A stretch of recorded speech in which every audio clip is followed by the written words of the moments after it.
in that bag again. Whoa, whoa, yeah, yeah. Hey. Back in that, yeah. Tell them to watch it. Now I ain't talking my pockets. Just know we ain't running out the way that we stock it. If I got it, you got it. If I call it, she sliding. Tell her to mop it. Yeah, I got that shit doing. Damn, she took that thing off and bring it around. Going at it till I'm on. Put that 90 in a hole. I'm beating it down. I'm back in that bag again. Whoa. Oh, say less. I'm back in that bag again. Yeah. Oh, say less. I'm back in that. Yeah, what you doing? We are indeed back in that bag again. Between Two Inches podcast. Hey, back in that bag again. Been a hot minute since we've been friends. You know that I'm doing them. things. Request me on Facebook, no I ain't adding them. Positions I had her in. Hit from the back, that pussy was splattering. Look at this motley crew. Let's make it a gathering. They love that baby now, but she loving the splash again. I just be cashing in her buzz. It's like a wedding, I'm crashing in. First you gotta zig and then you zag. Upsy downsies. We got screens over here, screens over here. Here's a screen there, a screen. It is Cooper, it is El Jefe, Phil Norvold, Max-Bilt Off-Road, and joined in the studio, in the podcast booth, by the one and only Elvie Shane. Ladies and gentlemen. My pockets just know we ain't running out the way that we stock it. If I got it, you got it. If I call it, she's not and tell her to mop it. Yeah, I got that shit doing. If she took the thing off and bring it around. Shitty individual. Just a rumor, not true. Just a rumor, not true. Elvie, welcome back to Wisconsin. It's good to be in Wisconsin, man. It's good to have you. I particularly like it up here. It's pretty cool. There's a. Well, there you are. Shut up! Man, we can't go a minute. Jesus! That was the phone call of a lifetime. My grandma. Oh, Wait a minute. oh man. Pause, reset. My grandma wouldn't call me. She sends me letters. Oh, man. Cheers, fellas. Cheers. It's 5 o'clock. Yeah. Somewhere. Wow. It's 5 o'clock somewhere over the Atlantic Ocean right now. Yeah. It is. In Bermuda, Bermuda. The Bahamas. Come on, pretty mama. All day, all night. Man. By the way, this podcast huge in Bermuda. Yeah. Love it. It's like probably 150. That's amazing. 150 in the automotive. I mean, Bermuda. we're climbing on up. Started at the bottom, now we're slightly in the middle. That's right. We're towards the bottom too, but like, Also, my kid is 13. He has his own automotive podcast ahead of us. And no way. He's not. What an asshole. I was going know. to say Cooper, but also Cooper, I mean, any of your offspring, I feel like are just. Any? Do we have? Well, is this one of those weird shows where all of a Cooper, sudden I it's don't like, it's an intervention. It's like Jerry Springer. Jerry Springer. Right. Maury Povich. The MC doesn't know that actually he did has Jerry 6 Springer other children. just die? Yeah, I recently, heard a that. couple weeks ago. Yeah.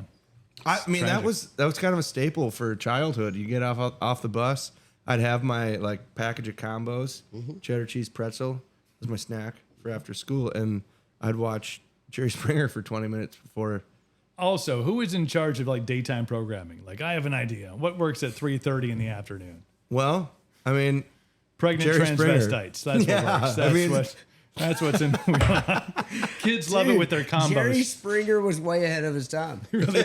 I mean, he could have thrived had he been set his life gosh, pace could you about 20 imagine? years Do we later. still have those shows? Do we still have the Maury Poviches and the? I don't know, nor do I know if I want to know. Well, I don't either. But think of the content now. You couldn't have the I think content. That's just. true. I It'd think be now it's yeah. just nightly news. Like it's so. Yeah. That's where you get your bullshit You're like, entertainment. wait, what? Right. This is real? This is really This just happened. No. Oh my gosh. wild. Oh boy, we better back off that shit. Ooh, tap the I brakes. feel my blood pressure rising. I was just going to say, Anyway. we're My going. face is turning red. So another one of these here. Just make sure we're. Oh, blood pressure. Life is about balance. Elvie's here. Elvie's back. He's got a show. By the time this airs, well, I probably can whip this out in time. In Cadott? Playing in Cadott. Cadott. 2 T's in Cadott. Cadott, the town that God forgot. That's what the locals say. Is that what they say? I know that because my wife's from there. So, So it's okay to call it out as what it is. yeah, I guess a lawless town. Godless. Hey, I got my hands dirty today. It is. Look at that. Dirty hands, clean money. Dirty hands, clean money, baby. Support blue collar. I was supporting blue collar today. You sure were. Just getting it done. I was going to balance those tires myself, but this cheap bastard won't buy piece to fit the wheels. Jesus Christ! I'm telling Well, you but what. you got the job done. I mean, sometimes at the end of the day, that's all that matters. And you rolled them over to the truck, hoisted them into the flatbed. You didn't blow a nut, which I was thankful for. I think I herniated a disc. You though. might have. I'll Those are send some you a heavy bill. tires. I was gonna say, did you have you fill out your healthcare paperwork and your payroll stuff? Yeah, right. Okay, Yeah. and, put you on the payroll. I am Actually, definitely Elvie, I've never heard of him. Yep. Yeah, it doesn't sound sorry, familiar. It Doc. doesn't ring a I bell. don't know I don't know that guy. Some straggler. I'm definitely on the automotive insurance policy, right? Yeah, Yeah, yeah. 1,000%. Yeah, 100%. Yeah. Oh my gosh. Well, it's good to see you guys. It's good to have you back up here. I got a proper buzz last night. Yeah, we sure did. That was cool. That was great. This dude's got a freaking pond in his backyard. No. Pond, swimming pool. I feel like they're gonna film things there. Like, Whoa. What kind of thing? Also, Coop. no, not me. I don't have that kind of degree. But I do feel like it has the essence of like they could film things here. Oh, is he the chosen camera guy for these things? Yeah, Cooper, you trying to say something? You trying to just like put your card in the ring? There's not enough zeros on the end of that check. Just yoga films, right? Yeah. You guys are just doing vinyasas here Yeah, in no, the just sunlight. dangling feet pictures into the water. Yeah. Yeah. What do you do in the sunlight? Well, you got to tan everything. Oh my gosh. It's picturesque. How about that? It's picturesque. All right, They I could mean, film. yeah. It's very scenic. It is beautiful. It's beautiful back here. Yeah. It's really cool. I've never heard of a natural swimming pool until yesterday. And now I'm wishing that the property that I have in Kentucky didn't have a big cancer tower sitting on top of it so I could put one in my backyard. But Yeah, well, you mean you still could, yeah. but you'd have to just visit it. It'd I be don't- like you're like, You could have a cam on it. Like Problem a pool is, cam. yeah, So right. You could visit it once in a while There's these via the short-term internet. rentals there. It's like if you're there for a couple of days, don't worry about the 5G. You're good, right? you know. Yeah, exactly. It's just beaming down on you for 36 to 72 hours. You know, It's fine. They're building that 6G tower on top of it. Like, Verizon's the first. You're like, Weird thing is, I know, I man, can hear it. I tried to find out like whose tower this was after somebody put all these crazy thoughts into my head. And I went up there and there's like no names on it. And I'm like, okay, what the hell's going on? So there's a number on it. And I call it. And they're like, yeah, it's decommissioned. And I was like, bullshit, because I'm sitting here listening to it run. Like you can hear all the electricity going on and stuff in this little building beside the tower. And I was like, plus, I just seen not too long ago these dudes up here putting all these 5G things on it. So it's like, couldn't figure it out. So I call it FCC, just trying to find out information on it. Because I'm like, I'm not a tinfoil hat wearer or anything, but there's definitely concerns, right? My concern is when you look at research anywhere else in the world, they're like, ooh, could cause cancer. You look at research in America, they're like, there's not enough research to support that. And I'm just like, I don't know if I trust you. You know? I think I'll take Sweden's word over it Or right now. shouldn't we wait till we do have enough research to confirm or deny Yes, these things? exactly. Not like, ask for forgiveness later. It'll be fine. The tomorrow. FCC, they're like, hey, we'll start a case for you. You know, we'll look into it. And they call me back a couple weeks later. They're like, At least so they called you back. they did. They were like, turns out this particular antenna or tower is out of our jurisdiction. I was like, isn't the F and FCC for federal? Yeah. The fuck? Yeah, but I feel like you get all Apparently the. it's for something else that starts with F. Oh, we're going back to the swimming pool shit now. No. Oh, okay. Whew, I didn't know. Jeez. Where were you going with that? I don't know. You guys keep on linking up. Man, he's just trying to turn it around on us now. Yeah, I think he's just He's clever. Yeah, way to bait the hook, man. Anyway, I will cancer. bite. Let's talk about that. Yeah. Sorry, let me. Let's change the subject to something positive. Cancer. Yeah, how did we get there? Man, The FCC. I'm a negative. The FCC brought us there. Damn. But They won't let him be him. Anyways, point being, I'm not going to build a house there right So you're not going to put a pool on now. there. Yeah, I'm not going to put a pool. No out there. natural pool. No, no kiddie pool. The tadpoles would have two heads and the snakes and Think of the science. would glow in the dark. Right. Well, then you could just sell tickets for people to come check it out. Right. But it'd be like, like the whatever that Chernobyl. So like you can't spend more than 10 minutes. Yeah, you want to get out. You want Yeah. look. It's like we were talking about when we were on vacation to like see waterfalls and shit. Like Right. Yep. Oh, run, take picture, boom, done. Next, Right. Yeah. let's go. We gotta Yeah. go. There's Yeah. no time to stop here. Never. I don't know. I just don't understand that. Hey, that's the waterfall we came to see. Let's look at it for an hour and a half. Yeah. And then go somewhere else. That was like Maybe it does something different later. we were on Epic when we went on our Oregon Trail Epic Adventure. There was Twin Falls in Idaho. You ever been to Idaho? Idaho. Idaho. Idaho. Yeah. Iowa? I don't know if I've been to Idaho. Dude, Idaho's awesome. Like What is a city in Idaho? Boise, I have been to Boise, yes. American Falls. Well, we may be the 7th people that have been to American Falls. So Well, it was it's pretty a great popular town. because it was right on. I think it was I-80. Yeah. I think it We was didn't take I-80, but Yeah, I it know. was, I think that was the one that cuts through. Because then there's Coeur d'Alene, which is up in northern Idaho. I've never been. I wanted to check that out, but that's more on like the northern Montana whitefish latitude. But that American Falls, the Snake River. I don't know if you remember that from playing Oregon Trail, but that was that had a really big waterfall there too. But it was just the amount of geological features in Idaho was just unreal, and it was unexpected. it was like almost just foreign, like just like an alien landscape. Yeah. I didn't see any Super crazy potatoes. No gorge. potatoes. Like till you got several miles in, I was like, "Where's these potato fields?" So Everywhere? When what like was it? What was rugged it? mountains, Oh, the okay, that's what I Sawtooth was Mountain gonna say. Range, Oh, like cool.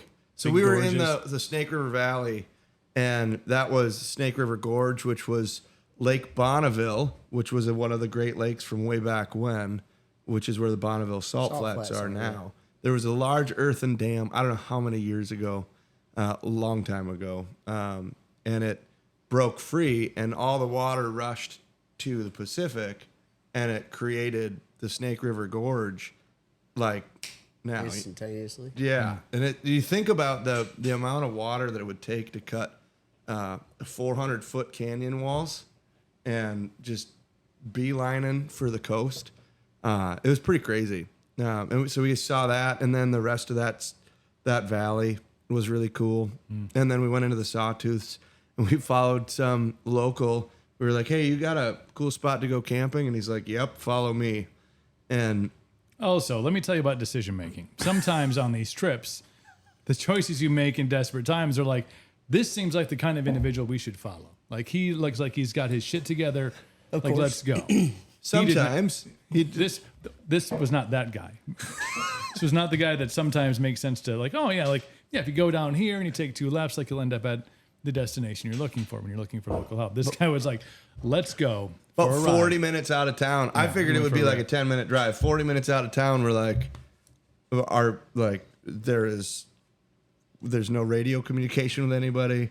The things just keep dropping off. The road goes from like a 4-lane to a 2-lane to a dirt road to a trail. Cool. Yep. Yeah. And then we to a hung a very- left down like a ravine into this little by river the bottom. oak tree that was broken half. Yep. Yeah.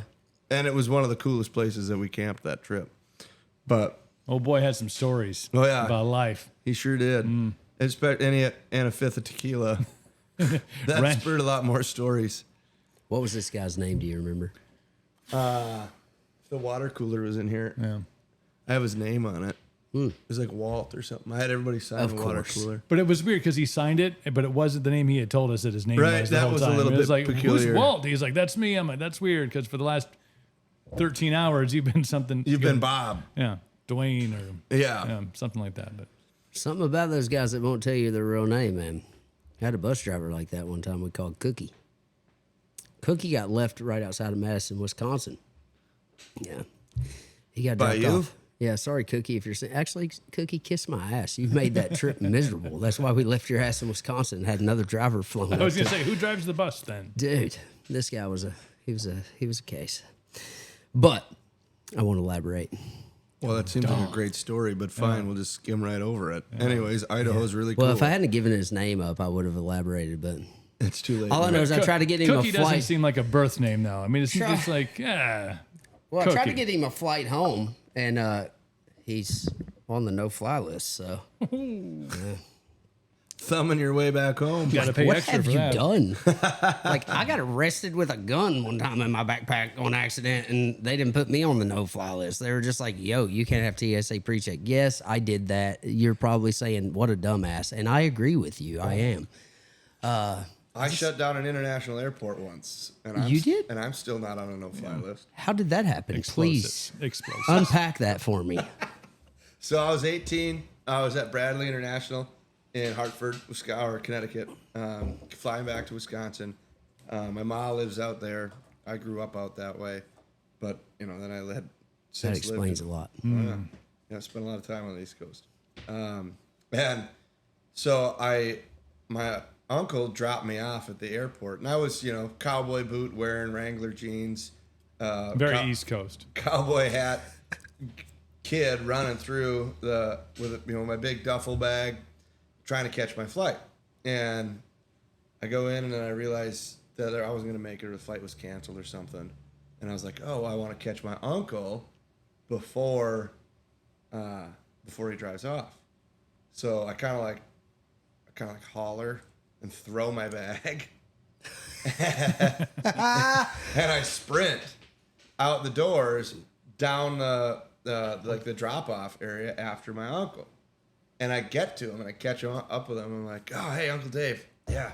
No, my flight was canceled, but let's loop around. I just pitched my bag and I threw it in the corner and ran out here. And he's like, You did what? you did what? And I was like, what? Mayday. Right after you holler. And then, at least I didn't yell like bomb, but I was just like, oh shit. I dropped my bag, run out the door. We loop around the airport. We come back in, and now everything is shut down. Nice. There's drug dogs at every entrance. They've got cops all over the place, and I get through, and I get in, and I'm like, oh, that's my bag over there, and they're all standing around it, but nobody is touching it, and I'm like, oh no, that's mine. And I went to go for it, and they were like, it was no go. Yeah. Yep. Nope. That's what's in it? Nothing. Nothing. I was trying to get my uncle, and I needed and they're like, they drag it over, they tear everything apart, they're wiping everything down, putting it into the machine to see if there's gunpowder or whatever it is that they do, and then of course they're like, all right, after 45 minutes of all the planes being grounded. Oh my God. Okay, idiot, here you go. This was back in. This had to have been. It doesn't matter if it was after 2001, bro. Well, that's what I mean, but it was like 03. Okay, well then it was at least it was close to the time frame. It's even worse. I know, still, right? And I didn't really think about it. And then my uncle, he ended up buying a new flight for me, and I called my mom and I was like, God, Uncle Dave didn't really say what it cost or anything. And I said, maybe you want to talk to him about it so I can reimburse him. And she got a hold of him, and he's like, oh, that is a show that I would pay double that for. He's like, he doesn't owe me anything. So, yeah, that's how I shut down Bradley International. I didn't shut the airport down, but I was playing. Did I just use a G on the end of that word? You did. Playing Holy shit, they're wearing off on me. 2 days in. Where was I playing? I was playing Macon, Georgia. Captain's log. The Crazy Bowl or something like that. So we're getting ready to play our show that night, and I'm talking to Jelly Roll. For whatever reason, I just met Jelly, and I'm talking to him on the phone, and he's like, look, don't go to jail. He said last time we were in Macon at the Crazy Bull or Crazy Horse, whatever it's called, he was like, I ended up in jail, got in some trouble. I was like, 10-4, don't plan on it, went to a tattoo parlor after that. Couldn't get a tattoo. Ended up getting a ride back to the venue with the Easter Bunny. Smoked one in the parking lot with the Easter Bunny. That sounds crazy, makes but there was a woman that had whiskers taped to her cheek and her face was painted. It was around Easter. It was April 16th. And so she gave us a ride, and anyways, played the show. Every good story starts out with, so the Easter Bunny gave me a ride, right? It really happened. It was weird looking back. Hindsight's always clearer. But I decide, so the next day is Easter Sunday. It's like April 17th, I believe. And I'm going to ride back with a buddy of mine that came to my show to Atlanta so I can hop on a fly to Nashville and be home for Easter for my daughter's first Easter. And so usually, like, I'll usually have, my concealed on me, but I'll like leave it with if something happens and I have to travel separate or fly, especially, I'll leave it with, in the van and they'll take it back for me or whatever. I just forgot I had it in my backpack because it was like in this compartment way in the back, like hidden, which made it even worse. Right. But I forget it's in there, and I'm going through TSA. I got pre-check. I've only had it for a couple months. It's dope. I'm like, I can get through the line so fast. This is great, He's like, hey, is this your bag? I was like, yes, sir. He's like, all right, come over here and sit down for a second. I was like, I left a water bottle in there or something, didn't I? He said, oh, no, you left a gun in here. And I was like, probably not going to make it home for Easter, am I, buddy? And he said, there's a good chance you might not. Which Easter? Dude, this one or the next one? Well, I mean, so they come, they arrest me, I'm walking through the airport, walk of shame, And the dude said the same thing to me the first time I ever got arrested. He's like, you seem awful calm, man, for somebody who just got, caught with a handgun in the airport. And I said, well, I thought about screaming and crying and trying to run from you, but I figured you already got a bunch of bullshit paperwork you don't want to do. I was just trying not to add to it, He just laughed and he took me down. There's a whole ass jail underneath the Atlanta airport, just so you know while you're traveling. They can get you there. And that's a big airport, too. That's a big jail. Airport. Dude, so I'm sitting in this got a little big Delta Sky It's Lounge, too. a city, for real. It's like that whole airport is it's like unreal. a city. And, Yeah. but this jail's got these little cells in it, and I'm sitting in this cell, and I'm just like, I've accepted my fate, but I'm also getting frustrated. So I, like, punch the wall. God dang it, Guy comes up to the door. He's like, what's wrong, man? I said, dude, it's my daughter's first Easter. I was just trying to get home. I was in a hurry. I forgot that my conceal was in my backpack. Whatever. He said, well, come out here for a second. He said, it's a little claustrophobic in there. I was like, cool. I walk out there. They've got all my stuff out of my backpack scattered across this table. And at the time, I was vaping, and I seen my vape sitting there. I said, phew, sure be nice to be able to hit that right now, And he's like, this vape? I said, yeah. He said, you need some? I said, yes, sir. Can I hit it? He said, let's go outside. I'm like, oh, cool. So we go outside, and he lets me sit there and puff on it a little bit. And we go back in, and they're like, turns out 2 days ago, Georgia passed a law that you do not have to have a concealed carry permit to carry, which I had my concealed carry permit, but it wasn't on me, or I needed it renewed or something. I can't remember. He said, you don't have to. He said, technically, you're under arrest for carrying concealed without a permit right now.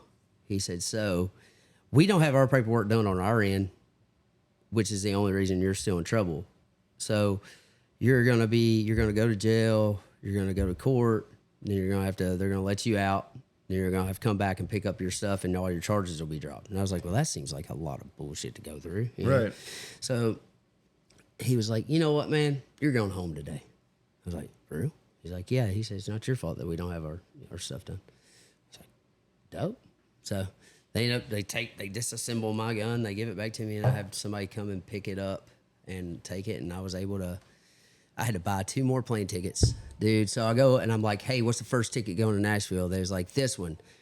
And then it gets moved. So I was like, all right, I go to another airline. I was like, I need the fastest ticket going back to Nashville I can get. And they're like, all we have is a first class for like $580-something. I said, I don't care. I want to go home. I'm done with this shit. Right. So I buy this ticket. And as soon as I sit down to come home, I get a notification on my phone that my flight, the other flight that I bought, was back on schedule and leaving in 30 minutes. It's just like, I swear to So which one did you take? I took the first class one. I was already on the plane. I was already here. They had Screwball. I was like, let's go. But yeah, that was one of my more idiotic moments in life. But shit happens. Seemed to work out, though. I mean, it did work out. Yeah. And now I've got a good story. I feel like, that this is where good stories come from. They don't come from, I got to the flight and went home. Yeah. Somehow we were talking about Epic Willies, and then we got here, but I want to talk more about Epic Willies because you have been telling me about it today, and I'm super interested in it. I think it's a really cool thing you guys are doing.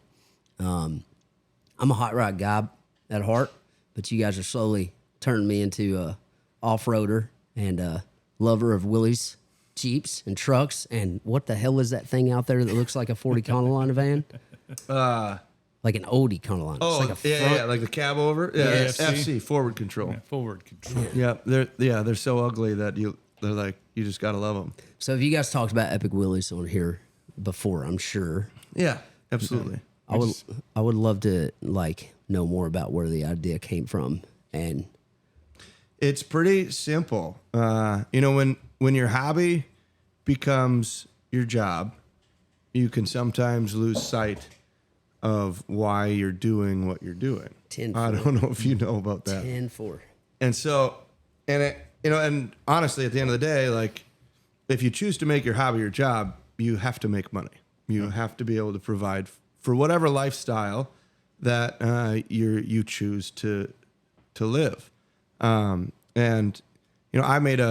I don't know if I consciously made the vow, but as like life continues on, like, I'm not going to be stagnant and put time in and stare at a clock and just hope to be able to get it to move on so that I can go do more fun things. I want to enjoy every day, whether it's at work, at home. I guess I don't want to have to feel a difference between the two places. So also I want to surround myself with people that have a similar spirit, or at least a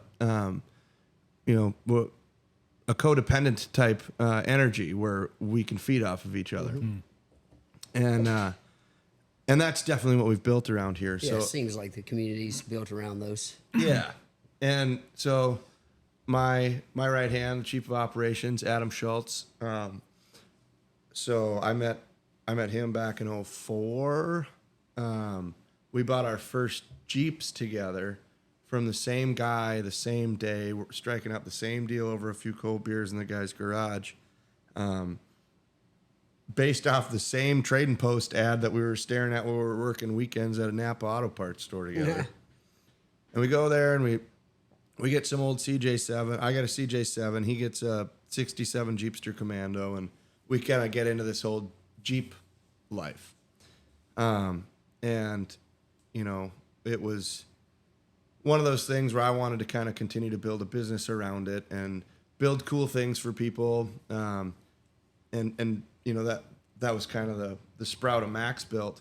And then a couple of years later, Adam got a good deal from one of the old dudes that used to buy parts from Napa.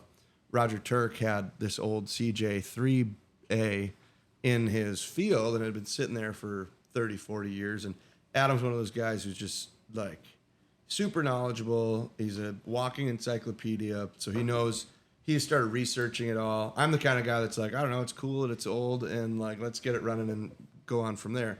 Adam knows, the head torque sequence. He knows what the serial numbers mean. He knows where to find all the information. And so he was doing a bunch of research on his old Jeep, and we helped him get it running, and ended up rebuilding the motor one time. And he had actually gone on a trip to Colorado with our other friend, Mark Strangfeld, in an old old military deuce and a half. And it was a 50-mile-an-hour trip. Is that a Jeep or a Willys? That is I don't even know who made, AM General. Okay. So like one of those troop transporters from like the 50s. Okay. And they drove that thing out to Colorado. And I was like, the stories that they had from that trip always hung with me. And I was like, man, that's cool. To do something like that would be really neat. And so then as we're working on his Willis, it's like, everybody's like, oh, we should do a trip like the deuce and a half trip. We should do a trip like that. And I think Mark, Adam, and I were sitting wrenching in the garage on Adam's Willys. And I was like, hey, let's do it next year then. Let's quit talking about it. Let's plan a trip from Eau Claire to Moab, Utah for the 50th anniversary of the Easter Jeep Safari, which is like the Jeep guys, Mecca. Okay. And it was also the 75th anniversary of Jeep. And so what better way to commemorate it than like take a piece of old iron, fix it up, and give it a new lease on life, and like go on the great American road trip. Let's not use our cell phones. Let's only use paper maps, no GPS. And let's disconnect and really truly see what the small towns of America have to offer. And so we did it. I think there was 11 of us that first year. And 65 miles-ish in, Adam blew his engine on his Jeep. So we were down by La Crosse, Wisconsin, and rolling off the interstate onto our next turn. And I see Adam's on the side of the road, and we tow it to a gas station. And the deal was, if you go to a gas station, you can use your phone, because that would have been a communication point in the past. But it was to get away from like trying to solve things on the fly while you're driving. It was to get away from convenience. Exactly. Yeah. And so we get there, and that was when we realized that we had something unique and awesome, that it didn't matter if you were a Jeep person or not, you wanted to be involved. Our followership on our Facebook page blew up like 10,000 overnight, because we asked if anybody knew if we're a rowdy group of adventurers could find a flathead 4-cylinder engine for an old Willys. And by the next morning at 8 o'clock in the morning, we had a local Jeep group showing up at this seedy motel where we were staying, and we tow it across town to this couple's house that opened up their garage for us to do an engine swap. We had another guy drive clear up to Minnesota to pick up an engine that somebody donated for the trip and just asked to get it back at the end of it. For real? Yeah. No joke. That's sick. And so they haul it. It gets hauled down. By the time it shows up, we have the old engine out. And meanwhile, Angel Belkey was her name, and she was cooking food for everybody. She was big into canning. By the time we left, we all had those little 1/2-pint jars of maple syrup. And like, it was just this big sense of community, and ended up putting that new motor in, and we started it up, and it had a rod knock in it. And so we ended up having to leave Adam's Jeep there. We put all of his gear in with somebody else, and he rode shotgun for that first Epic Willys. Come to find out that it was a clearance issue with the head gasket. And like, if we would have let that thing run for another 5 seconds, it would have self-clearanced and it would have been fine. That's awesome. Yeah. But so, and we get to Moab, and it was a truly an epic adventure. And it wasn't called Epic Willys until after that. No, it was, I think we had called it the Epic Willys Adventure. It just was it just turned out to be so. It was exactly that. And the stories, man, we have so many campfire stories from that trip. And then after that was like, well, let's, you get a sense of adventure. And I was just listening to something, and it was like, adventure keeps your secrets safe. And they're always over the next mountain, or, it's a ton of work to be able to see what that adventure is, but that's the gift of adventure. Yeah. It's just hard to get to. And man, I don't know how many times throwing wrenches, swearing, broke down in a cornfield, pissed off, but like, I don't remember any of that now. I just remember like the feeling of accomplishment, the perseverance. When you hear a noise in a 80-year-old vehicle that you get a weird stumble, they're susceptible to bad fuel, but like that presents itself as it's kind of like your plane engines shutting off midair. You're just like, I'm out here in the middle of nowhere. I don't have a phone. I have no truck, no trailer to save me. I've got some buddies. Hopefully somebody has the right part. Otherwise, we're living here. And I don't know how many times we've lived on the side of the road, but we figured it out. And it really wasn't that detrimental. If anything else, it taught us something pretty awesome. Sounds like Zen and the Art of Motorcycle Maintenance. You ever heard of that book? There's from the 70s, I think. This guy and his son did a cross-country trip with some people on a motorcycle, and it's just all this philosophy that came from this cross-country trip, wrenching on a motorcycle to keep it going, and accidents and all this stuff. Absolutely. And that's where, once you get that, it's like an addiction, right? You're like, oh my gosh, I never want to do that again. And then it's like, well, when are we gonna do that again? Yeah, right. And so then 2 years after that trip, we planned our border-to-border trip. So then we took the Willys from Canada to Mexico along the Continental Divide. Well, where did you start in Canada? So, we started at Glacier National Park, Whitefish, Montana. Okay. We drove through Glacier, went up, touched the border, and then turned around. Actually blew an engine in one of the guys' Jeeps at the border, and then we were driving past this Chewing Blackbone campground. And there was a family of grizzly bears, and we're driving by and we see them, and they're kind of frolicking through a little meadow. Frolicking. They were running, Plotting murders. right? Yes. Plotting death. And they were running towards that campground. And I remember getting on the comms, and I pushed the button, and I'm like, "Oh man, really glad that we're not staying at this campground tonight, right?" Blow the motor, and where are we towing the Jeep to? Yep, Chewing Blackbone. And we circled the wagons, and nobody died. Nobody got eaten. But then we traveled that all the way down to El Paso and touched the border at Juarez. That's cool. And then, so that was the second one. Yep. And then again, we were going to do it in 2020, but then COVID made everything weird. Of course. And so then we did it 2021, and we chose to do the Oregon Trail Wait a Run. minute. When you say Oregon, do you mean Oregon? Oregon. Oregon. Is there a difference? Is there a difference? Are you so if I was looking at a state that was spelled Oregon, Would you use an I or no? would you? Is there an I in it? No.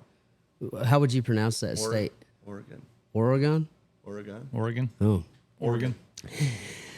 Anyways, these guys up so here. we went- These guys up here pronounce their O's a little different than we do in the South. But To be fair, he hasn't said the word Yankee once, so I feel pretty pretty good about it ain't that. came out yet. Yeah. Well, I mean, I know. Well, I also feel like we're. Oh, you betcha. Yeah, sure. Yeah, there e. Eating a cur. Whereabouts in Canada did you go? Oh my gosh. So now I don't even know how to talk. Oregon Trail. Oregon. So Oregon. we're going to Oregon Oregon, and Oregon. Oregon, and we head out. I think there was how many was on that trip? 11. 11 rigs. Lost souls. 11 people that make solid life decisions. Yeah, we This were is a making good great plan. decisions, and took 14 days and went from Kansas City to Oregon. She started in Oregon Kansas City, City and went Oregon. up. It's all backwards because you All- told me all- earlier that all no. 2-lane highways, no No. interstate travel. Well, the one juxt of that is like trying to get out of Independence / Kansas City is you have to exit the city, Yeah. which is like, oh, once we get out of the city, it's going to be smooth sailing. Did not happen that way No. on the Oregon Trail trip because we broke down in Kansas City, which is like, On a hill. here's where we die. And Yeah. not in the way that you'd think, like grizzly bears. Yeah. No, just typical Kansas City No, Tuesday. like the Kansas Yeah. City that Tech 9 writes about. Yes. Like, that's where we broke down. Yeah. Oh, well, that that's was the cool. spot. Yeah, This yeah. graffiti is really pretty. Yeah. Yeah, this guy's an artist. Yeah. Seems like you guys would fit in fine. Yeah, it was, I mean, it was pretty ragtag, but we were, nobody died. But did you die? That's definitely, But yeah. did you die? So you broke down in Kansas City, but you were you able to get back this one back on the road, or was this Yeah, another nobody leave it? lost, well, nobody lost anything fully on that trip, did Yeah. they? Everybody made it to the finish line, hell or Yeah. high water. It was a fight. One of them had to replace an engine halfway through the trip, and then Then blew after a head they gasket. replaced the engine, they met us in South Pass City, Wyoming, because we had a guide that took us through Wyoming, Bob Mm-hmm. Liebenhagen, for exploring who we're going to be going on that trip next January with. In Moab? That'll be in the El Camino del Diablo. Okay. So that'll be southern Arizona on the Mexican border. Love Arizona. Oh, it's going to be fun. I'm looking But- forward to it. I've considered doing something similar to the Epic Willis Adventure in my old Galaxy, but I would like to load up in my Galaxy, start on the East Coast, and the only way start with a budget of like $1,000 in my pocket, right? Yep. Only be able to travel based off of the money that I get from busking and random acoustic Oh, yeah. bar gigs that I would get going across the United States. And Think of that show. That'd be cool. I'd watch that. I feel like it would be fun. It's just like, I miss that shit, man. Like I love playing like these festivals and sheds and everything, but like that grassroots just vibe of hopping in a iffy ass car and trying to drive 3,000 miles and tour like they did in the And 60s. yeah, I think it's grounding a little bit. Well, because it's also like you remember where you came from. yeah. But then also when you're in it, not by choice, right? So when you were coming up, and those were your options. Yeah. They're not quite as enjoyable. No. As when you're reflecting on it and you're saying, you know what made me who I am, those moments, and let me experience that again. Yeah. And this year on our Epic, it was a little bit different because we opened it to the public. We allowed a few. It wasn't just our close friends that went, So you started where this year again? in Butler, Pennsylvania. Okay. And we had a chase rig this time, which adds like a layer of comfort. That's the 550, right? Yeah. Okay. And that's shop dragging trailer. a 30-foot trailer. So Okay. we could haul 3 rigs off the road. If One need on the be. back and 2 on the trailer? Yeah. And it was great, but like you knew that you could throw in the towel when things got tough. Yeah. And so like I had to make a pact with myself that even if I'm sleeping in the ditch on the side of the road, I'm not calling for the truck. Yeah, it does take a little bit of the stress that makes it more Enjoyable. in a way. Yeah. Like that's what like, when I've told people about the Galaxy trip, I've said I want the sweat, the heat, the headaches, the breakdowns. I want all that, you know. It's just bound to happen in a 60-year-old or 50-year-old vehicle at some point in time trying to cross the country. But I think those are the things that make it worth it, right? But if you got the tow rig following, you're like, this ain't gotta be as bad as it is right now. But I can end this anytime I want. Yeah. But then that's the older I get, the more I try to understand myself, the more I'm realizing that there is less of a. I've heard this statement, and maybe you have too. Chemically, your body doesn't necessarily know the difference between anxiousness and excitement. Mm-hmm. And it's moments like that when I'm perceiving it in my brain as anxiety, but I want to live in that moment a little bit more because I like that moment when my brain says it's excitement. Mm-hmm. So maybe there's something to learn there. Yeah. And we both do a bit of jujitsu.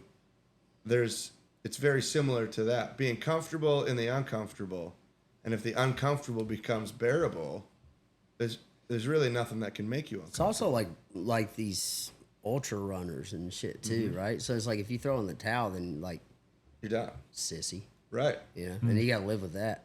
Oh yeah, no, I thought about that, like, because when my exhaust fell off halfway through the Catskills, and it was so loud, and I already had a headache that day, like it was just pounding. It felt He was already crabby, is what he's saying. Oh yeah, I was crabby as shit, and fumes filling the cab, and heads pounding, and I can usually get through a lot of stuff, and I'm like, man, I don't think I'm gonna make it. I don't think anybody would be upset, and I'm like, yeah, but then I'd have to deal with Adam. And it's like those little things, and then it's like, well, is it really that bad, Phil? He's like, you might struggle through, you might tough it out, but it's gonna end. Poor me on this really cool trip cross country in my Ugh. 60-year-old Jeep trying That's to. being a little bit extra loud. Yeah, Whoop-de-doo. they're supposed to be loud, Phil. Right. Oh. It runs better that way, I hear. It also Actually, does run better. that's not a lie. It ran extremely well on that last day when it was the loudest it's ever been. But I think too, we knew it was the last day, so I was like, I'm just gonna let her eat. If it blows, it blows, and it's gonna blow awesomely. This is gonna be a story. I just didn't want to blow it up Kaboom. going up Mount Washington. Which if you've never driven up Mount Washington in a vehicle, well, you should make an 80-year-old vehicle the first vehicle you do it in. 'Cause Mount Washington is where? it's in New Hampshire. It's the tallest point on the eastern seaboard. Right. Okay. The highest wind speed, I think they said in the world, Ever was recorded. Ever recorded. What on was Mount that? 231 miles per hour. They have similar wind speeds in Iceland. I can elaborate on that later. But Well, everything's chained down. All the buildings are chained down with like big chains going over the roof and anchored to the granite. The porta potties are in a Conex, a storage container, that is also chained down. wow. Do people live up there? They have a big observatory for, and they have a road that goes to the top. So it's 6,000 feet. It's tall. It's not that tall. It's not. Yeah. And they had Not a way to somewhere get- you want to drive a box camper to the top of, though. I would probably think twice about it. Yeah. There's some curves that would cause some questions. Mofo probably wouldn't do well up there. It wouldn't do. It might blow off the side. The nice thing about it is it would be able to drive its ass to the bottom and just keep on trucking. Yeah, there we go. We don't need no roads. Where we're going, we don't need roads. Doc. And then next year, which is what really got me excited because I'm an Appalachian boy. You guys are going to the plan is to do the Appalachian Moonshine Run. Yes, sir. Starting in the same location? Yep, starting in Western PA. I think it's so cool, man. Like I was telling you earlier about this. Like, there's all kinds of these like rod runs and stuff, and there's one in particular that I've always wanted to do called the Silver State Classic, where they shut down 90 miles of road, I think, in Nevada, and it's like a time trial race, and it started maybe in the 70s or 80s. And just with a few cars, with maybe 11. And now there's hundreds, if not thousands, of cars that show up to do that every year. And, you were talking to me, telling me about the Willis community and how big it is. It's big. And everybody can, it's something that you can get in. It's kind of like the Gambler. I don't know if you've heard of that, but it's another like national, buy some, $500 beater and then go on a run. You can get into it. Jeeps are expensive, and it's a way to, you can tinker with something and have your own adventure, and it doesn't necessarily have to break the bank. You're not spending $75,000 on a new JL and then upfitting it to be able to go overlanding. It's something. They're fun. They're conversation pieces, and the amount of events that I've been to that I've learned about, oh man, I used to drive on one of these. My grandpa had one of these in this field, and I still can remember, him telling me how to push the clutch and shift, and or just military guys. There's a bunch of people that have that vehicle is iconic. It is Americana. It has touched a lot of people in a lot of different ways, and the goal originally was. Everybody kept asking, "Oh, we want to be a part. We want to be a part. We want to be a part." And I said, "Well, I'm hoping that this inspires you to call your buddies up and scoop together some cash, try to figure out how to drag that old vehicle out of old man's field and get it running again. Give it one more chance to show you what it's got, and whatever it does or whatever it deals, you take it and look at it as a trip. Yeah. And the more that we're doing it, so then we kind of turned it into a little bit of a rally race. But again, it's to slow you down. It's not to go get from point A to point B as fast as possible. It's to scavenge the countryside and kind of check things out. So we thought a moonshine run through the Appalachians area would be kind of an ideal way to do it. I think it's sick. Yeah, the coolest thing that we got a chance to see is those stops that you make at either those iconic locations or just along the side of the road, the people that you meet, the stories they tell. And that's how the story grows in this like really cool organic way where it's not, we're not boosting, spending thousands of dollars to boost posts about it. It's, we stopped at a bar in somewhere upstate New York called Willie's just because A, it was called Willie's, and B, we were lost looking for something, looking for an ice cream shop. We stopped in there, and God bless the crew at Willie's who was rolling at 3:00 in the afternoon. On a Monday with a full bar. Bless y'all. You're amazing. But the fact that they came out, they took pictures around the Jeep. They were, they understood after we explained our plot, like just Google it. If you need to find where to go to get to, the exploding waffle taco stand or whatever the hell we were going, just Google it. We're like, well, we can't. So she's like, well, I'll just call Nancy. It's her food stand.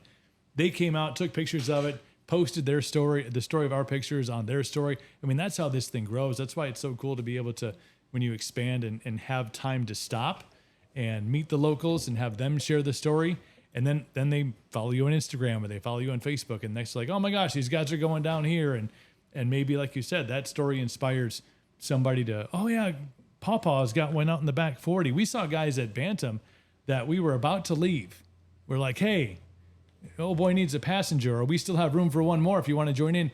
Literally contemplating taking a week and a half of their life off and just like, yep, I'm in. My life is in your hands. Yeah, let's go do crazy shit. It's like everything's so easy these days, man. Like everything's right at our fingertips, and just like it feels so foreign even to me who grew up where things weren't right at our fingertips to go out and just have to depend on. My dad taught me how to, pretty much navigate when I was really young because he was using road atlases. He was a truck driver, and I was 7, 8 years old trying to help my dad figure out how to get around the chicken coops or truck scales. So they call them chicken coops or used to. So there's just something really cool about getting back to the analog version of things, and especially I would think that the younger generations would be super interested in that because it's got to be so foreign to them. It is. Well, and that's where it truly feels like an adventure. You always have to learn a new skill to be able to be involved. And, like involving or opening up to like the public or doing a rally race. Like we made some changes, but we made the changes slow based on the things that we learned from previous trips. And to protect the integrity of the event, involve the right people at the right time. Because there was a lot of opportunities too for us to just blow it up and kind of. But do you want it to blow up? No, I want it to blow up. I want 10,000 of these all over America. I want people to just be inspired. Yeah. Granted, like if we get to host the flagship with all the integrity of all the thing and with all the lessons that we've learned along the way, and still get to like power through with the original message. Well, yeah, that's awesome. Let's make it a thing then. Yeah, but, that would be but cool. you got to do it it's almost slowly. if it gets too big, then it's not what it is anymore. Too. Exactly. Right. Yep.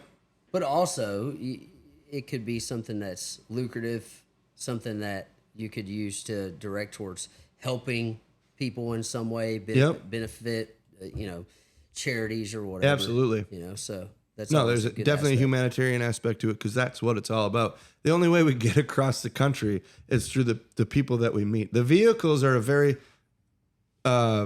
small part that usually don't have you can't put a lot of faith in them. Well, that was cool. What he was saying is like we can't use Google, but they were like, "Hey, we can call." Yeah, we that's can make a something phone you call. could have done in 1950 or 60. Right, exactly. We'll call down the road to payphone. the dairy barn and see if Tammy's husband Bobby's got a he's Willis got motor in the barn. Yep.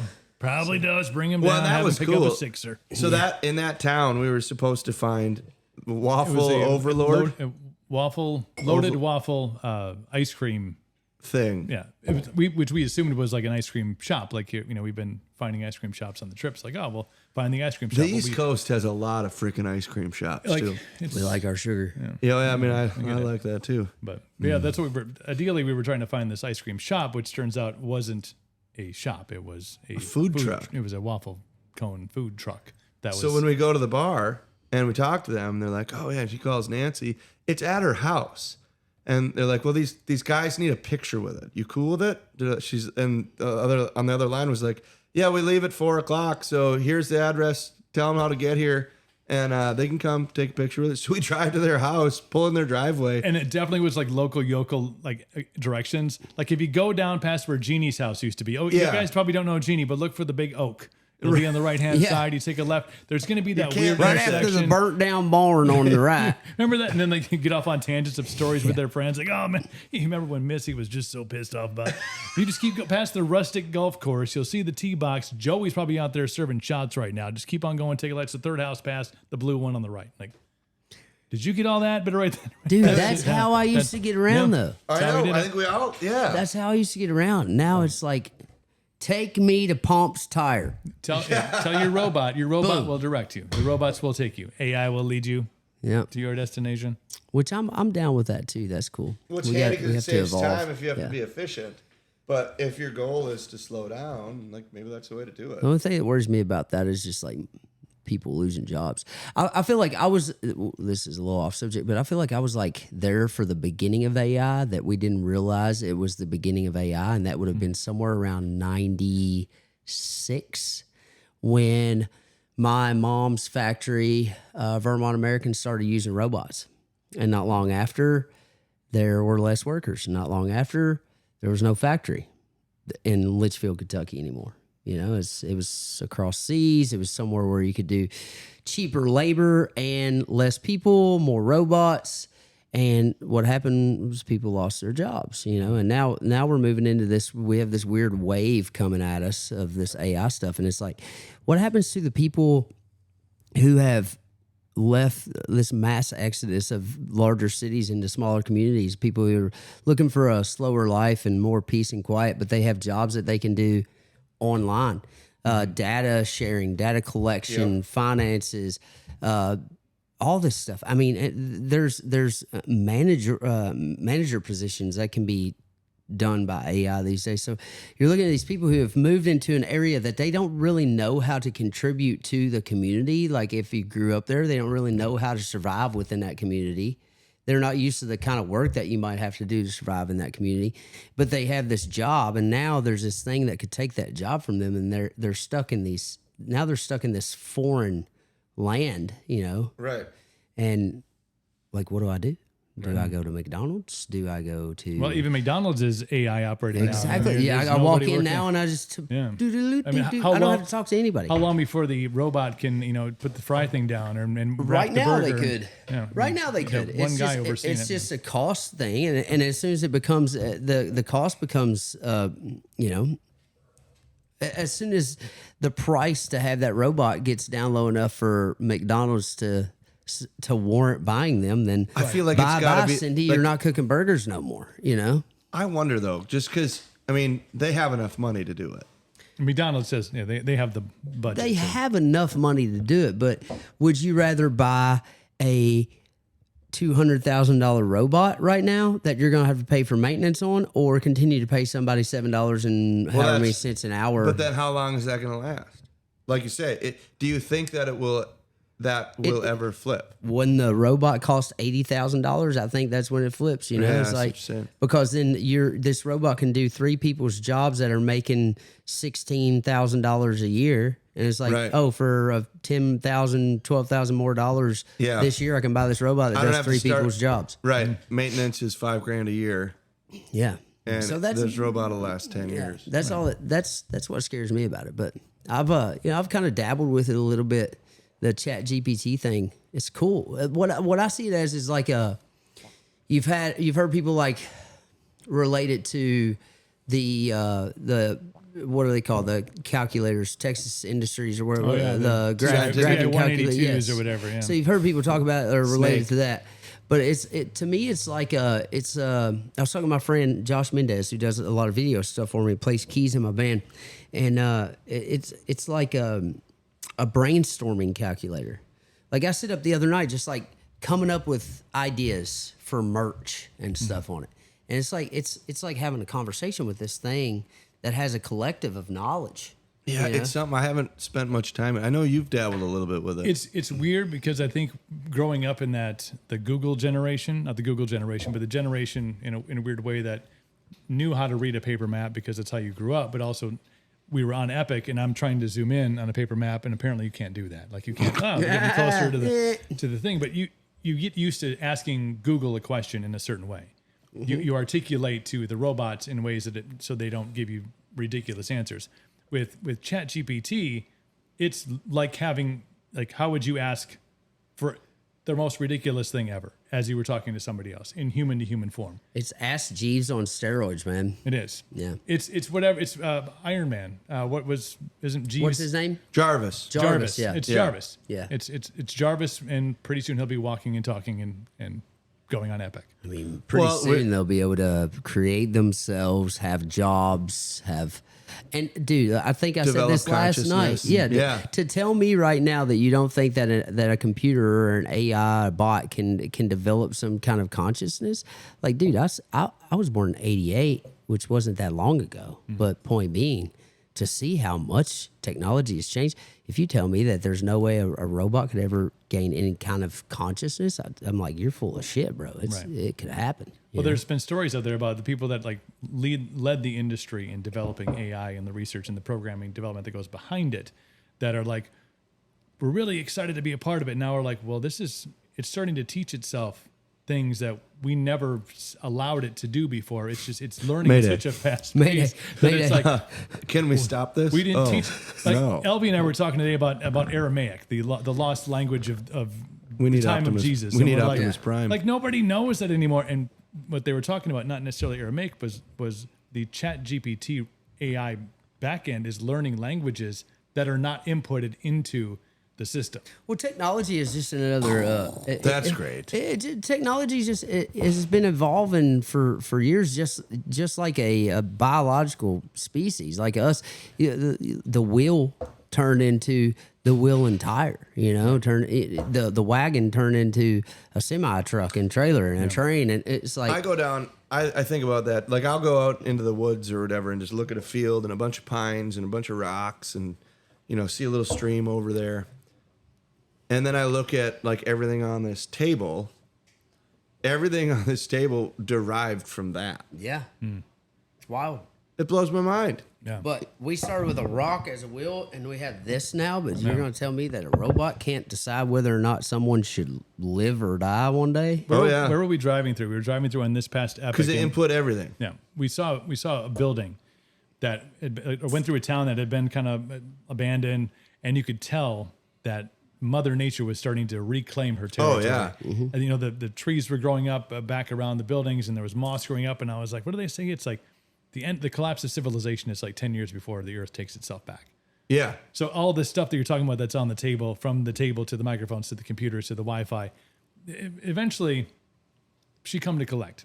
Oh yeah. Yeah. Mama Nature coming to collect. It's She's going to take it all inevitable. back. Yeah, it's Well, and inevitable. it's so fast. Like think about your yard. Well, I mean, you don't have one anymore, but I don't. 5G. yeah. Blame the 5G, bro. 5G. But even that, like you spent how much time? You spent how much time cleaning all that underbrush out? Yeah. And if you just didn't do it for a year, I bet you would look like. Oh, dude, you it's didn't do it's it. already like right Yeah. now.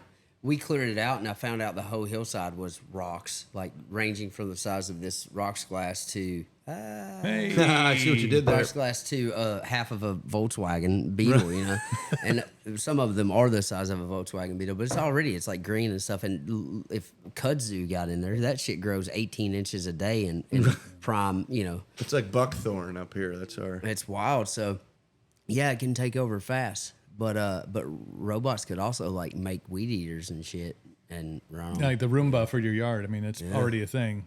It Oh yeah, is. that's right. Oh yeah, Steel makes one. Yeah, the robotic lawnmower. It's like the size of. What like, do we need teenagers for anymore? Ew. Just Somebody's got to program the robots at McDonald's. I mean, they put the fries in for 14 seconds. That's how long they go. well, yeah, you could just sit at home and upload a file. I'm sure now. One person can massive upload like every robot at every McDonald's cooking burgers. Right. It's like, Who's going to be the next I TikTok don't star? want to eat those burgers.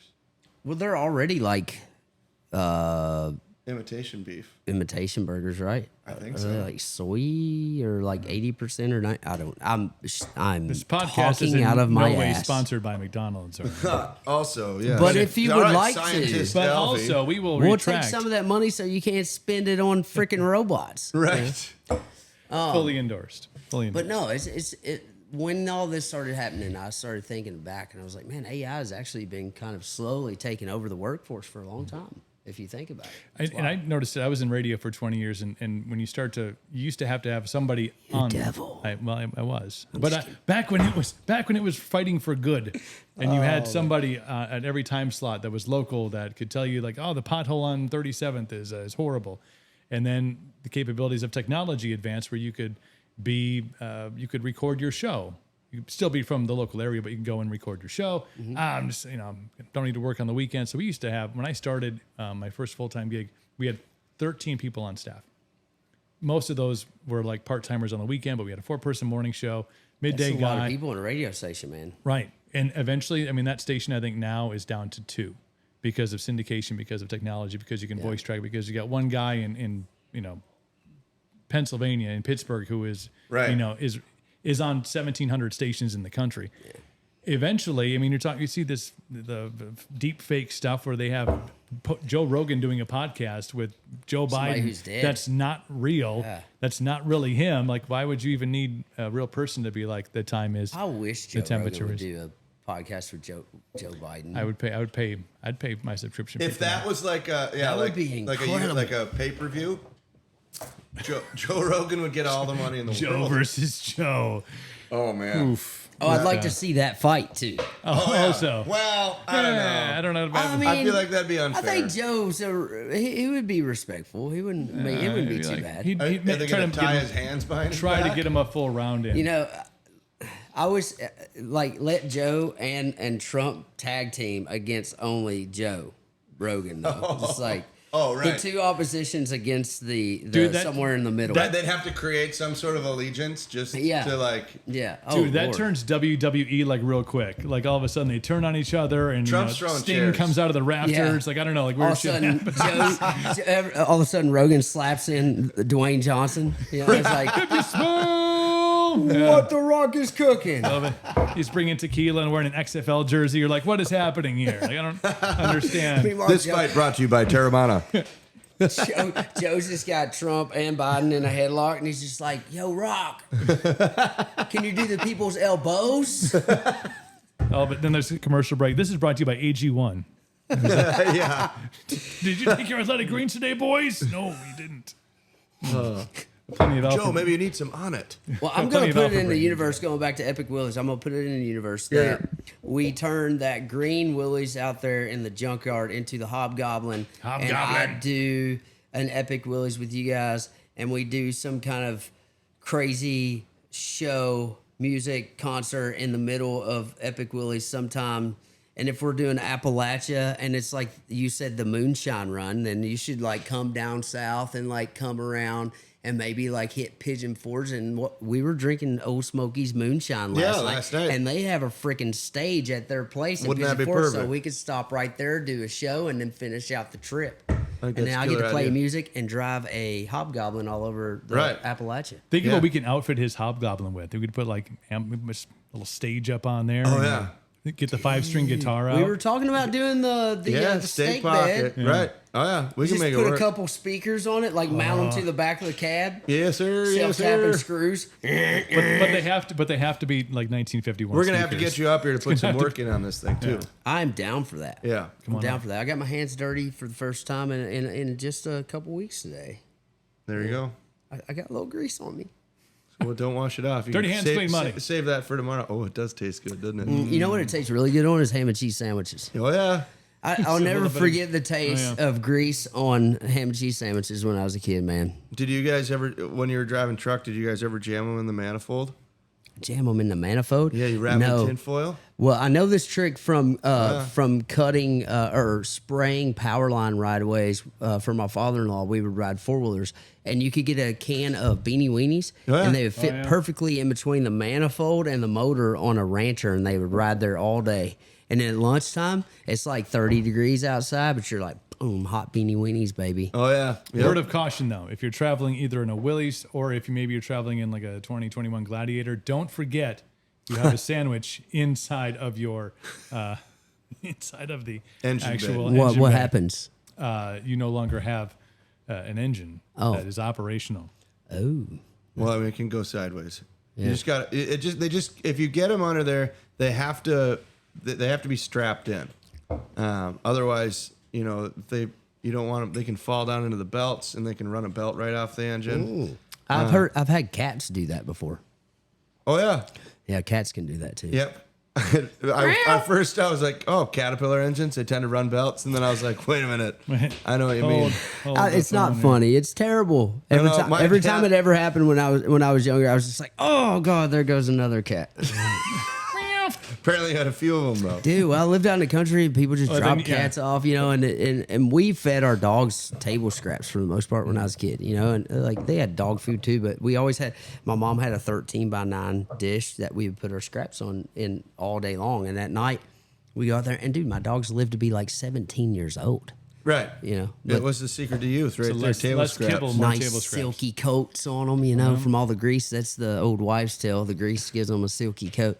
But the cats would show up. It's like, ooh, free food, dog leftovers. You got like 7 in your closet right now. You Like do. 7 random cats. I do have 7 random cats in my closet. Exposed to that last They're night. Like, about we got to go see the kitties. I'm Size like, of the "Do we?" palm of my hand. They're tiny, man. They're adorable. Babies. They happened while we were on Epic. We had the whole family on. Well, Jackson came on the trip. He was the the sous chef. That's sick. So he had a time of his life. We had our friend Chris Frizzle from Four Exploring. Well, Frizzle, Bedizzle, Frizzle Manizzle. Nizzle, Shizzle Dizzle. He was Camp Cookie, and then Jackson was his sous chef. So they fed everybody for breakfast and dinner every day.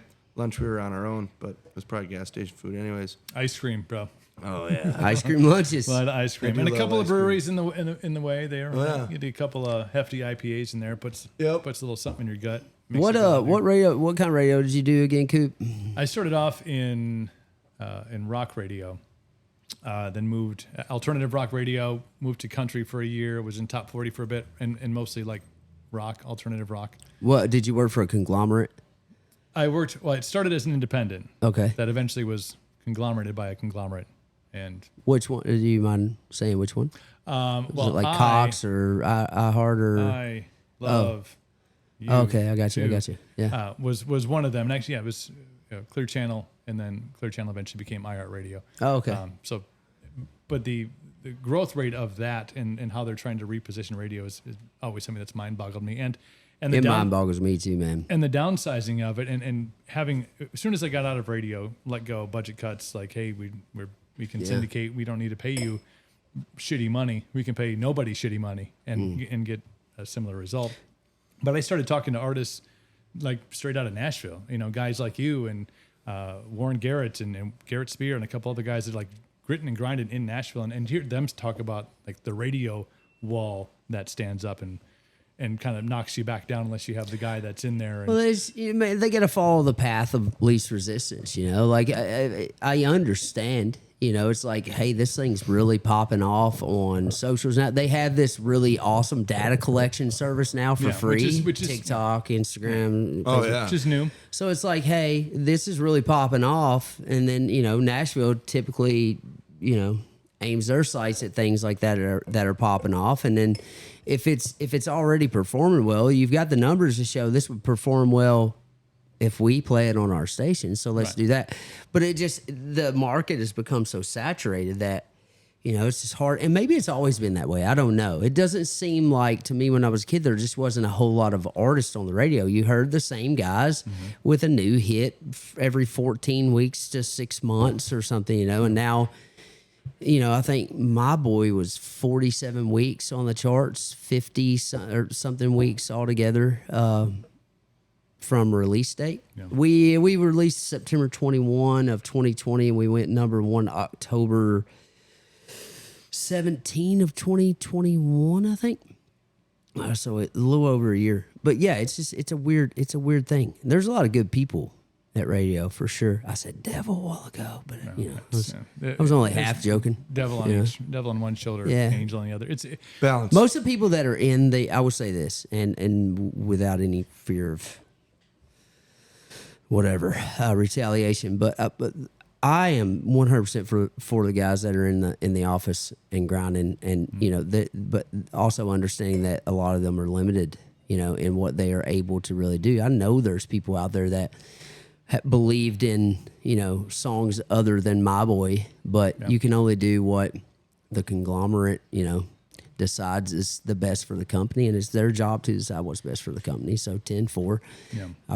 I want other artists. There's so many artists out there that kind of hedge their bets in their entire life on this one aspect of our career. It's like, gotta get a hit. Well, what the fuck is a hit? Right. And that's what I think is cool about this kind of new this new age country alternative. There's a group that seems to be forming of artists that don't need radio, don't need festivals, don't need the bullshit. They're going out and they're starting their own music festivals.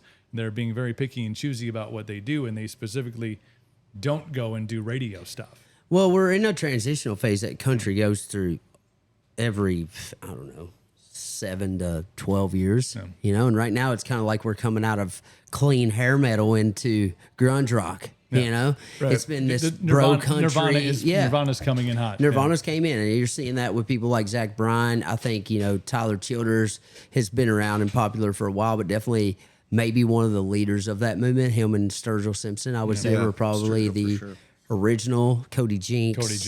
He was there when those guys first started coming out. But I think people are just, you can only be attracted to one sound or style for so long in music and in movies and anything. So now it's like, ooh, this is different. It makes me feel something cool. Plus, like I was telling you earlier, man, it sounds a little pissed off. Yeah. And you know, there's been some people I've talked to lately. There's been times I have been pissed off lately. I've been pissed off, and it shows on stage. But I've been pissed off because, you know, I put the song out "Forgotten Man," and like, I relate to that song, and I feel like there's a lot of people in my demographic and people that I just really give a shit about that are pissed off right now because of the way the world's going, because we're losing jobs, because we're losing opportunities, because we're losing our kids to drugs and all of the things that are going on in this world. We're losing our kids to these iPads and our phones. By the way, this is an iPad. Yeah, right. He's Yeah, not the thing pointing, that we're he's using. not pointing at me. We're not losing our kids to Cooper. But we're not losing our kids to Cooper. But we're losing people, we're losing opportunities, and yeah, I'm pissed off about it too, you know. And it's like I feel like people just need somebody to be pissed off with them about some things, you know. And yeah, it's okay to be pissed off. It's okay. It doesn't mean like I'm not mad for the wrong reasons.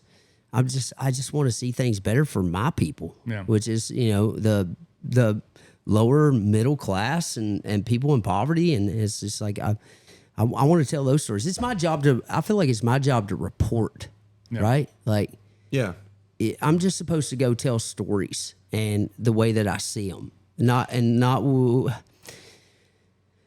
sometimes with probably a biased view or opinion, but most time I just want to it's based tell it on like your I see it. You know, experiences. It's based on what, you know, we are our environment and the people that you're around, the people that you relate to. Yeah. You know, we talked about identity and what defines us. Yeah. We are products of our environment, 100%. And yeah, so many people are wrapped up in this one little thing about them or about someone that they love, that they are just throwing this blanket of identity on themselves or on the people that they love because they see an opposition to it. But they don't even know if that is what defines them or not. Yeah, most of the time it doesn't define you. You know, doesn't. It's just it's a piece just of the a puzzle. piece of you. It's your sexuality, or it's you know, where you come from, or your nationality, or whatever. And that's just one piece of who you are, and it's usually very intimate pieces of who you are that people are trying to create some kind of identity around. And if you let those things identify you, your adventures, your experiences, those things that really truly make up who you are overlooked. And I think you it's don't get to see causing that. a lot more heartache for the people who are in those than they should be going through, or than they would have had to have gone through if it wasn't so magnified. You know, it's I don't know. It's crazy, man. I want everybody to be happy. I don't care who you are, who you love, what you do. I want you to be happy. I think God wants you to be happy. You know, and whatever you do should be between you and him. This is supposed to be a free country, and God gave us free will. So whether you believe in God or not, my viewpoint is that God gave you free will, and that is your choice to do and live your life however you want to, within the realm of common sense laws. Don't be killing people, don't steal people, whatever. Be kind, Basics, right? Just be kind. Just be kind, simple. Have good intentions, be kind. Yes. Every opportunity you get, everybody has bad days, I get it. But you know, but this country is also supposed to be free, and freedom means freedom, and that means that we don't get to. It doesn't matter what the hell I think about what you do. It doesn't matter what I think. I can bitch about it all day long, but you should be able to be free and live your life in freedom, because 100%. this is America. Speaking of free, you recently were at CMA Fest. I think we have a Oh, little like clip from you. working for a dollar, name on his patch. You're like This is you having a good time. I believe.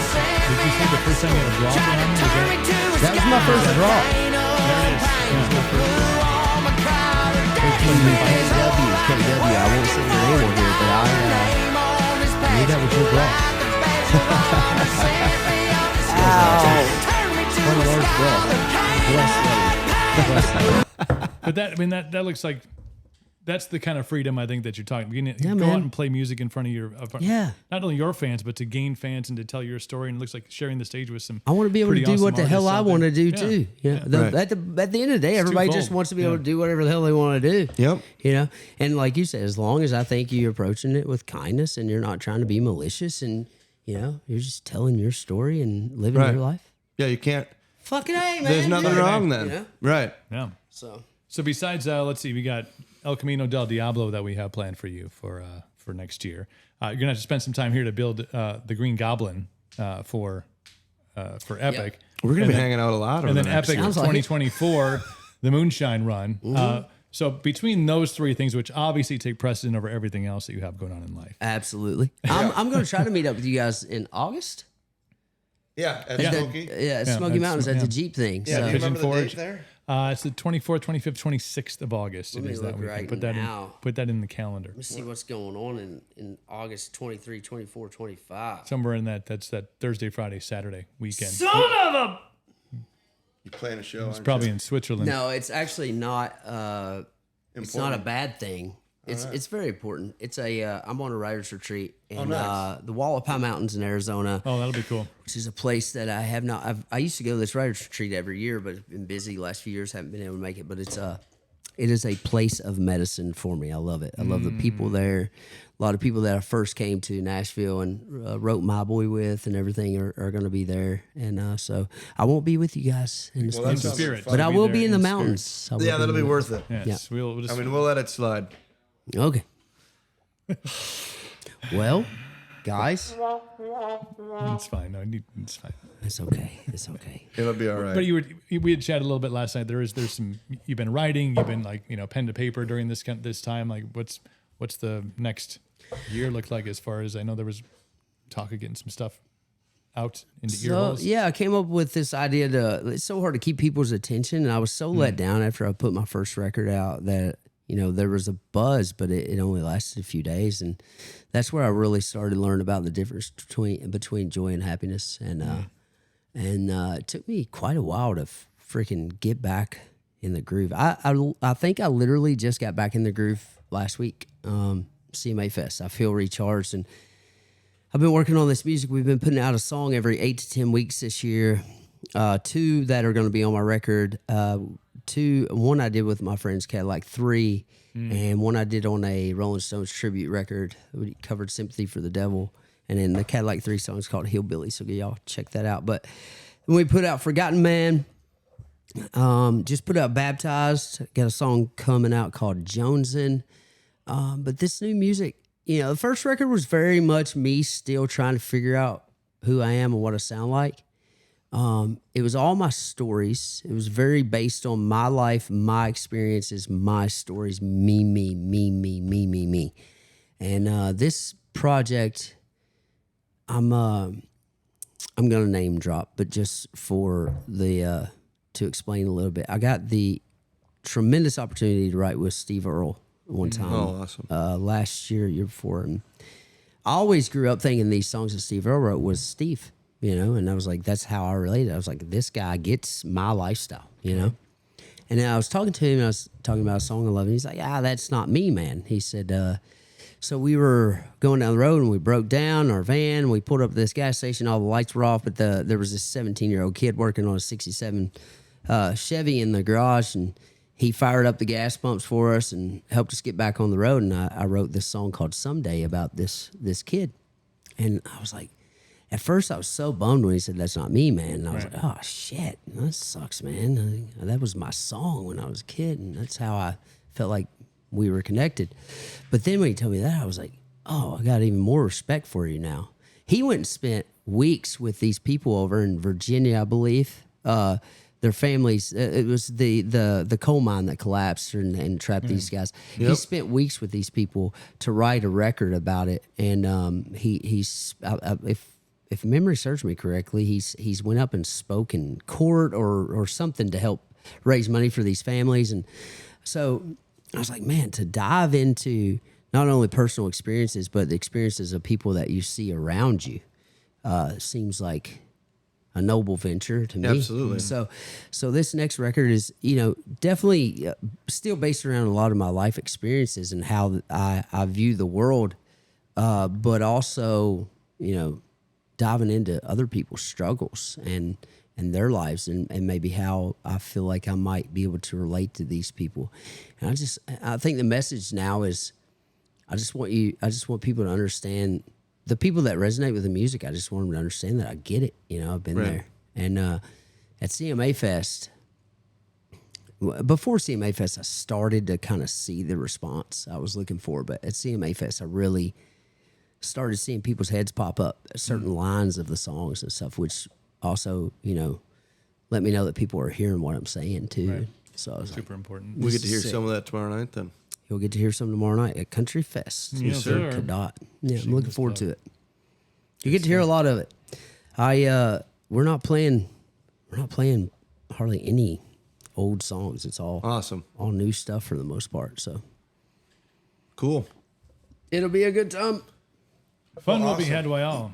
Yes. Elvie, Shane, thanks for hanging out with us, man. Hey guys, I Coming, love you hanging down, guys. It's good to be here. Slumming up here in the Midwest, putting G's at the end of your words. Oh shit! Don't tell the people back home. Well, they already heard it. Yeah. No. We're gonna clip that and make it into a reel. You got any fried hair and biscuits? Here it is. French fried potatoes. Well, let's go build some cool shit. Let's go do things. All right. Thanks, y'all, for listening. Appreciate y'all. Let's leave you with some Elvie before they see if they pull us off the air.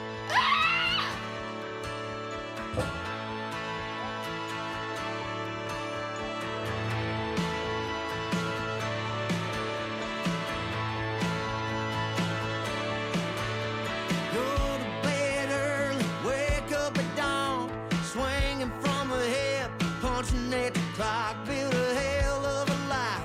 What more could you want than a week's paid vacation and a pickup loan? Yep.